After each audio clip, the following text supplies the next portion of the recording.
موضوع تھا کہ اللہ تعالیٰ نے انسان کو عزت بخشی. تو یہ عزت جو تھی یہ اللہ تعالیٰ نے 4 وجوہات کی بنا پر جو ہے نا آدم کو عزت بخشی ہے. وہ 4 وجوہات کیا ہیں کہ پہلی تو یہ ہے کہ اللہ تعالیٰ نے آدم کو اپنے دستے قدرت سے بنایا. یہ بہت بڑی بات ہے کہ اس کروڑوں اربوں خربوں نوری سال پر پھیلی ہوئی اس کائنات کو تو اللہ تعالیٰ نے اپنے امر یعنی کن سے پیدا فرمایا. اسے کہا کن ہو جا تو فیکون اور وہ ہو گئی. لیکن انسان کو جو اللہ تعالیٰ نے عزت دی اسے اس بنا پر عزت دی کہ اللہ تعالیٰ نے اسے اپنے دونوں ہاتھوں سے, اللہ تعالیٰ قرآن پاک میں فرماتا ہے کہ میں نے اسے اپنے دونوں ہاتھوں سے بنایا. دونوں ہاتھوں یعنی کہ دستے قدرت سے جو ہے نا اللہ تعالیٰ نے انسان کو پیدا کیا اور پھر خود اس میں اپنی روح پھونکی. یعنی کہ پہلی بہت بڑی اعزاز کی بات کہ اللہ تعالیٰ نے اسے اپنے دستے قدرت سے بنایا اور پھر اس میں اپنی روح پھونکی اور پھر اسے ہر چیز کی تعلیم دی. ہر چیز کی تعلیم دی اسے. یعنی کہ جب فرشتوں سے کہا نا اللہ تعالیٰ نے کہ میں زمین پر جو ہے نا وہ اپنا نائب بنانے والا ہوں, تو انہوں نے کہا کہ جی کہ تو اس میں کیوں اپنے نائب بنانے والا ہے جبکہ ہم تیری تسبیح و تقدیس کرتے رہتے ہیں. تو اللہ تعالیٰ نے کہا کہ نہیں, جو چیزیں میں جانتا ہوں وہ تم نہیں جانتے. تو اس کی بنا پر اللہ تعالیٰ نے آدم علیہ السلام سے کہا کہ چلو ان سے پوچھو کہ چیزوں کے نام بتائے. تو جب فرشتوں سے اللہ تعالیٰ نے فرمایا کہ چلو اگر تم اپنے بات میں سچے ہو تو تم ان چیزوں کے نام بتاؤ, تو انہوں نے معذرت کر لی اور انہوں نے کہا کہ یا اللہ جتنا علم تو نے ہمیں عطا کیا ہے ہم اس سے نہ ذرہ برابر زیادہ کر سکتے ہیں اور نہ کم کر سکتے ہیں. مطلب ہم اس قابل نہیں ہیں کہ ہم یہ چیزیں جو جس کے بارے میں تو پوچھ رہا ہے ہم یہ ان چیزوں کے نام بتا سکیں. پھر اللہ تعالیٰ نے آدم کو کہا, کیونکہ اللہ تعالیٰ نے چونکہ آدم کو یہ چیزیں تعلیم فرمائی تھی تو آدم سے کہا کہ تم ان چیزوں کے نام بتاؤ. تو انہوں نے ساری چیزوں کے نام بتا دیے, پڑھ کے سنا دیے. تو انہوں نے جو ہے نا اللہ تعالیٰ کا شکر ادا کیا اور انہوں نے آدم کی برتری کو تسلیم کر لیا. اور پھر آخر میں یہ تو 3 چیزیں ہو گئی. چوتھی چیز جو تھی وہ یہ تھی کہ اللہ تعالیٰ نے آدم کو فرشتوں سے سجدہ تعظیم کروایا. تو فرشتوں کو یعنی کہ انسان کی عزت اور عظمت اور فضیلت کی اس سے بہتر کیا تعبیر کی جا سکتی ہے کہ رب العالمین نے اسے مسجود ملائک بنا دیا. یعنی کہ فرشتے وہ قوم, میں نے پہلے بتایا کہ اللہ تعالیٰ نے دیکھیں فرشتے وہ نورانی مخلوق ہیں کہ جنہیں اللہ تعالیٰ نے یہ ساری چیزیں عطا کی ہوئی ہیں.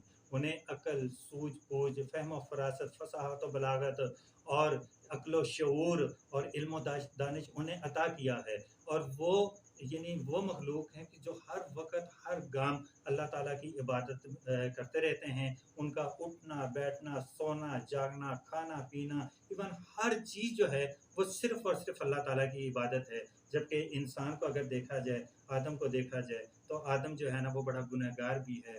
وہ اللہ تعالیٰ کے حکموں کی حکم عدولی بھی کرتا ہے, وہ گناہ بھی کرتا ہے, اللہ تعالیٰ کے احکامات کی جا آوری بھی نہیں کرتا. اور اس کے باوجود مطلب جب اللہ تعالیٰ نے فرشتوں سے اسے سجدہ تعظیم کروا دیا تو یہ اس سے بڑھ کے اور کیا تعویل کی جا سکتی ہے کہ اللہ تعالیٰ جو فرما رہا ہے وہ حق ہے اور سچ ہے اور اللہ تعالیٰ نے اسے بہت زیادہ عزت بخشی. اسی بنا پر میری ایک نظم ہے, میں نے تو کہا تھا آپ کو کچھ سناؤں گا نہیں لیکن مجبوری ہے کیونکہ وہ اس ٹاپک سے ریلیٹ کرتی ہے. یہ آدم خاکی, یہ میری نظم کا ایک عنوان ہے, تو ملاحظہ کیجیے. وجود آدم خاکی کا یہ پرتو نرالا ہے. وجود آدم خاکی کا یہ پرتو نرالا ہے کہ دھرتی پہ فقط اس کی ہی کرنوں سے اجالا ہے.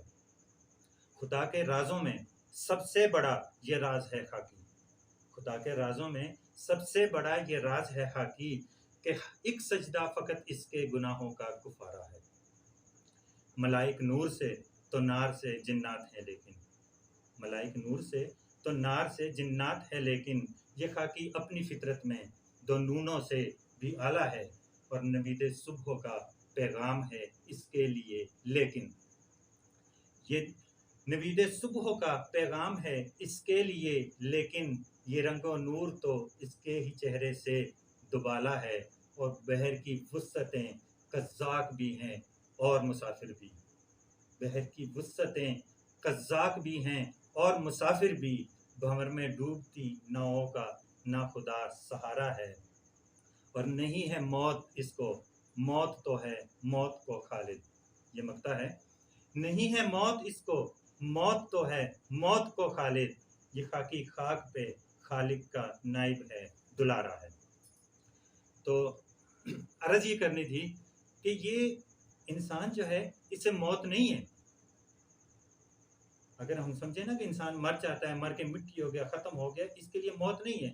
آپ ذرا خود سوچیں کہ وہ انسان، وہ بنی آدم کہ جس کے لیے یہ پوری کائنات کا نظام جو ہے نا وہ چلایا گیا. اللہ تعالیٰ فرماتا ہے کہ یہ اجرام فلکی جو ہے نا انہیں میں نے انسان کے لیے کام پہ لگا رکھا ہے. یہی وجہ ہے نا کہ سورج سے ہم جو ہے نا اس سے روشنی حاصل کرتے ہیں، اس سے حرارت حاصل کرتے ہیں، اور پھر اس کی وجہ سے ہمارے سال بدلتے ہیں، اور اسی طرح چاند کی بھی منزلیں طے ہیں، اور اس سے ہم اپنے مہینوں کا حساب لگاتے ہیں. تو یہ سارے اجرام فلکی جو ہے نا یہ انسان کے لیے کام پہ لگے ہوئے ہیں. اور وہ انسان مطلب جس کے لیے جو چیزیں کام پہ لگی ہیں ان کی عمر تو اربوں خربوں سال ہو، اور وہ لاکھوں کروڑوں اربوں خربوں نوری سال کی مسافت پر پھیلے ہوئے ہوں، اور جس کے لیے یہ کائنات تشکیل دی گئی کہ اسے اللہ تعالیٰ اپنی پہچان کروائے، تو اس کی عمر محض 60 70 80 سال. مطلب یہ تو اگر میں کہوں کہ آٹے میں نمک کے برابر ہے تو وہ بھی نہیں ہے. مطلب یہ تو سمجھ لیں کہ وہ ایٹم سے بھی کم یہ عمر بنتی ہے جو اس کی جو طبعی عمر ہے 60 70 سال. اس کے بارے میں آپ نے حدیث تو سنی بھی ہوں گی کہ اللہ تعالیٰ نے 2 موتیں اور 2 زندگیاں پیدا کی.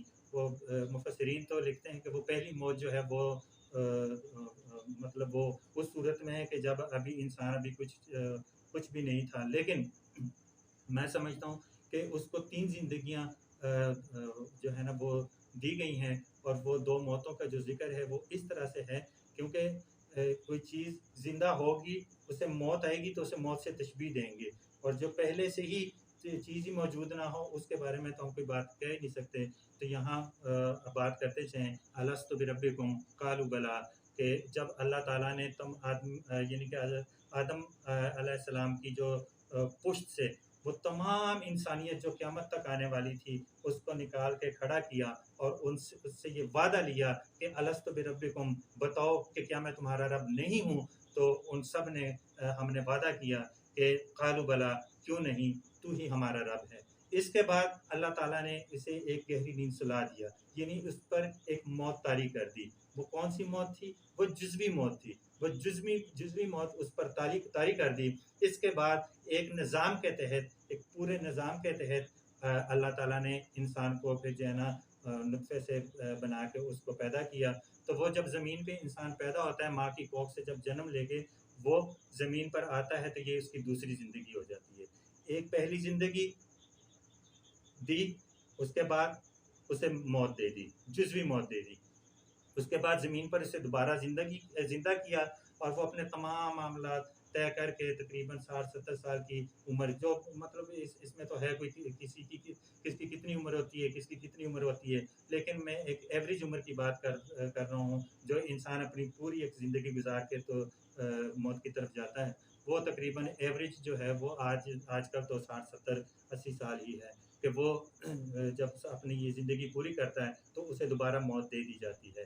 اب وہ پہلی ایک زندگی، پہلی موت، پھر دوسری زندگی، اور یہ دوسری موت، اس کے بعد انتقال. یہ دیکھیں نا ہم اکثر کہا کرتے ہیں، میں جزوی موت کی بات اس لیے کہہ رہا ہوں، اور جو میرے جو شعر کا آخری مقطع تھا، نہیں ہے موت اس کو، موت تو ہے موت کا خالد، کہ اس کو موت نہیں ہے، یہ ایک جزوی موت ہے.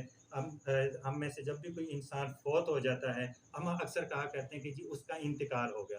انتقال کا کیا مطلب ہے؟ یعنی وہ منتقل ہو گیا. کہاں منتقل ہو گیا؟ کہاں سے منتقل ہو گیا؟ وہ ایک ڈائمنشن سے دوسری ڈائمنشن میں چلا گیا. ایک ڈائمنشن سے دوسری ڈائمنشن میں چلا گیا. جب اس انسان کی اس دنیا میں طبعی موت ہوتی ہے تو اس کا انتقال ہو جاتا ہے، وہ منتقل ہو جاتا ہے ایک اور ڈائمنشن میں جسے برزخ کا نام برزخ کہا جاتا ہے، یا قبر میں وہ چلا جاتا ہے. تو یہ اس پر دوسری موت طاری ہو گئی، اور اس کے بعد جو ہے نا اسے ایک اور زندگی دی جاتی ہے جو ہمارے ادراک میں نہیں ہے، جس کا ہم اس وقت تک جو ادراک نہیں کر سکتے یا اس وقت تک اسے آبزرو نہیں کر سکتے جب تک ہم موت سے دوچار نہ ہوں۔ تو یہ وہ تیسری زندگی جب اس کو دی جاتی ہے، اس کے بعد موت پہ موت دے دی جاتی ہے، نہیں ہے موت، اس کو موت تو ہے موت کا خالق، اس کے بعد اس انسان کو کوئی موت نہیں ہے، اس کے بعد موت پہ موت وارد کر دی جاتی ہے، اور وہ ہمیشہ ہمیشہ کے لیے زندہ رہتا ہے، یا تو وہ جنت کی نعمتوں سے سرفراز ہوتا ہے یا جہنم کے گڑھوں میں چلا جاتا ہے۔